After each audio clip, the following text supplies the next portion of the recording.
সামনে দাঁড়ায় গলা কাটি ফেলে দেবেন।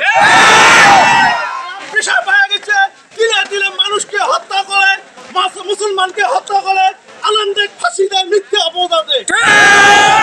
করতে হবে আর যেন এই বাংলার মাটিতে যেন তাদের অবস্থান না থাকে।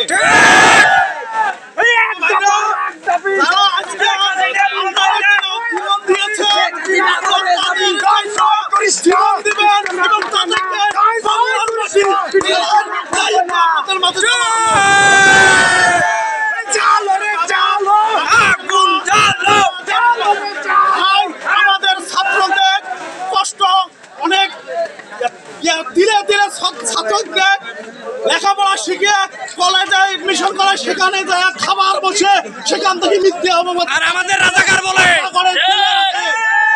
তা মানতে চাই না। আর প্রশাসন ভাইদের বলতে চাই, যদি আপনারা এই বাংলার মাটিতে আর একটা ছাত্রকে হত্যা করেন, আপনাদের এই বাংলার মাটি থাকার কোনো অধিকার নেই। তাই নিয়ে প্রস্তুত থাকবো। আমরা সমস্যা